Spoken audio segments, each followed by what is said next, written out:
Hey guys, it's Roderick. I'm here with Avengers number 12. I know you're like, what? Why are we doing Avengers reviews? You know kind of how I feel about the Avengers, but I am doing all the comic books that are tied into this Fall of X. And since Marvel is literally throwing everything at the wall like spaghetti, so I'm in here for the ride anyway. So Avengers 12 was actually like a pretty good issue, right? Even though y'all know, if you were watching my Uncanny Avengers reviews, how I like to keep my foot on the Avengers next because I think they're kind of low-key, lukewarm allies. This book really flushes out really why the Avengers really weren't able to do anything during the whole Fall of X kind of situation, and kind of like them making up for them just kind of being lukewarm, right? Because basically this issue starts off with Tony being like, look, I told you all to wait. I told you all to let me work with the mutants. I told you to help me find a plan. Now that I told y'all to stay ready, now we got to get ready. So let's go ahead and wreck this Orchis shit, which I guess I get it. But like I said, I recognize the Avengers are very limited, and the Avengers, they're just built different than the X-Men, right? So I was just like, okay, fine. We'll just do it. We'll take it for this ride. But the truth is, the Avengers end up wrecking some shit, right? Because they show up to this Orchis base, and then they just start really wrecking it, just tearing it apart. So then we get to the Orchis base Juno, and MODOK is talking to 3D Man. Now, I don't follow Avengers all like that to know exactly who 3D Man is, but we'll get to discuss his salty ass in a second. And he's like, what the fuck is going on? And 3D Man is like, I told you to keep your good eye on the Avengers. Just because they're not mutants doesn't mean they weren't going to be problematic. And MODOK's like, well, look, what you told me and what it is are two different things now, and the Avengers are fucking up our plan, so what exactly are you going to do, right? Because the Avengers are now in the Oklahoma Re-Education Center, freeing people, leading them out. Black Panther has them put a virus in it, and they're just really taking Orchis targets out one by one because they're able to teleport via Impossible City to target after target after target, and Orchis can't really catch up with them. Then we see Captain America, parentheses, Sam Wilson, and the Scarlet Witch. They show up, and then they do their damage. And I want to take a program pause here because, as you know, I am a Jean Grey stan, but I can't appreciate the girls who really stand up for Wanda because you know what? I started reading Avengers and Fantastic Four before I got into X-Men, so I'm totally versed in the whole Wanda, Agatha Harkness in the comic books. I love Wanda. Now, the Wanda girls do like to stand and like to do the most and do like to be always trying to do low-key Jean Grey slander, which of course I'm never here for.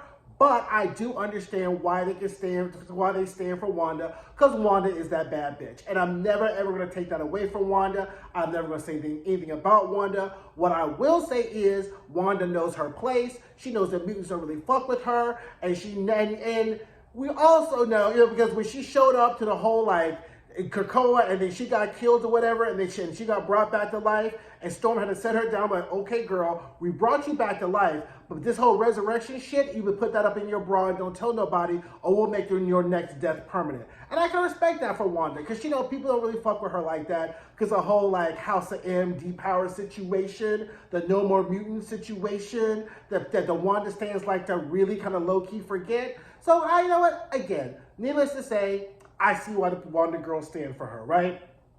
So then, the mutants who are free, they're like, oh my God, you need to go back, and you need to go back and help your friends, because you only left 3 of them. And Vision's like, yeah, 3, that's enough. Now here's the problem. The mutants are used to the X-Men type of shit, right? Because when the X-Men say, to me, my X-Men, everybody shows up, and there's not a whole lot of questions. The only question is who. And typically, if you look, when someone says, to me, my X-Men, that person is pointing, which takes out the who question, and everybody ends up getting jumped. There ain't no question about when we're going to stop. The only time the X-Men stop is either when the bad guy takes them all out, or when they have taken a bad guy out. The X-Men always just roll 50, 25, 100 deep, and then the only question is who's ass getting kicked and how long this is going to take. So the mutant was thinking that the Avengers were going to kind of move like the X-Men move, and no, the Avengers aren't really built like that again. So Wanda, Black Panther, Captain America, they're doing their yang, not going to take away from that, right?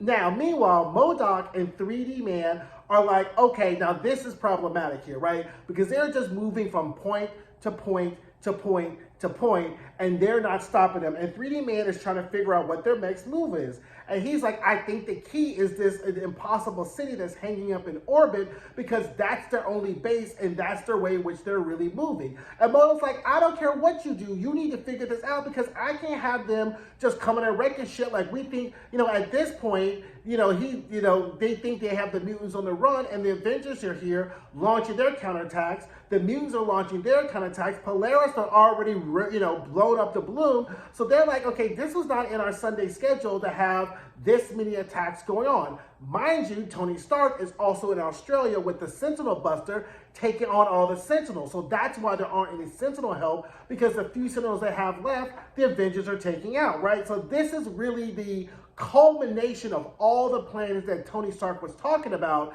because Orchis is really caught off guard because they're spread so thin, right?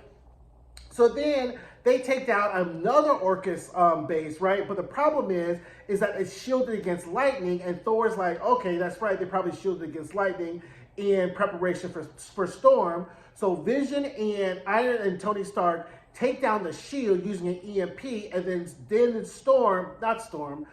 Thor uses his lightning to bring down the base, which was like a really cool scene or whatever like that, right? And you also kind of remember kind of how close Storm and like Thor's powers kind of are, even though Storm is on a totally different level than Thor. You kind of see the similarities and kind of like how when trying to attack these Orchis bases, they kind of have to decide like which power set to use, right? So anyway, MODOK is like looking at his watch like, okay, this shit is still happening. How come you haven't solved this yet? Now 3 minutes like, look, 3D Man is like, look, they're teleporting from point to point. We can't intercept them. And then we get 3D Man's like beef with the Avengers, right? So of course I wasn't really fucking with the Avengers or reading this, but I guess the story is he was an Avenger during the Avengers Initiative, during the whole Skrull invasion. He was an Avenger, and then he killed the Skrull, and the Avengers are like, now we don't go around killing people, right? Like that's like clearly what we not do. So you're gonna take your happy ass someplace else, because nobody be the Avenger go around killing people. So then he got booted out the Avengers, and he's been salty with the Avengers ever since.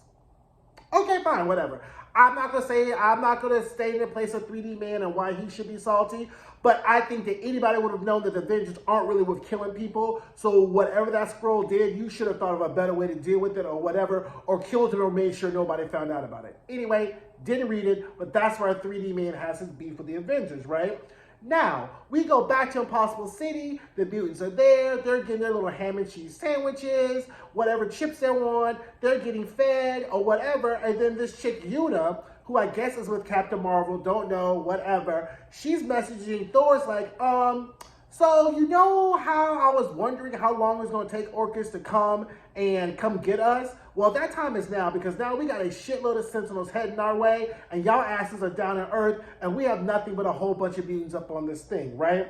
Now, Scarlet Witch and Black Panther and Captain America are polishing off the rest of the Orchis soldiers. And then 3D Man is like, that's what we're going to do. We're going to take out the Impossible City. And then while the Avengers are on an 8th target, that's when they call from Yuna, and Orchis is attacking Impossible City. I kind of did that out of sequence, but that's kind of how it happened, right? So that's how the issue ends. Of course, we'll obviously keep reviewing Avengers up until this whole storyline ends. But I thought it was a solid issue. Like, I get the Avengers stands. It kind of took me back to my old days, because these Avengers were the first comics I started reviewing, and it was good. I think that the Avengers have definitely redeemed themselves and being lukewarm mutant fans or allies or whatever like that, and they're just doing the best that they could. So there's no foot on the Avengers' necks for this issue. I thought it was a very solid issue. I mean, y'all are gonna fuck around and make me start liking the Avengers. I don't know, but I kind of feel that, because I was like, okay, I can kind of get into the Avengers or whatever, but we'll see, okay? But anyway, guys, let me know. Drop down in the comments. Let me know what you think of this, right? Are the Avengers doing enough? Are they just scooting by? Or do they have a lot more to do to make up for their lukewarm support of the mutants during their most horrific era ever? So anyway, don't forget to like, comment, and subscribe. Thanks for watching. I'll see you guys soon. Hey guys, thanks for watching my videos. Don't forget to like, comment, subscribe, and share. And don't forget to check out some of my other videos.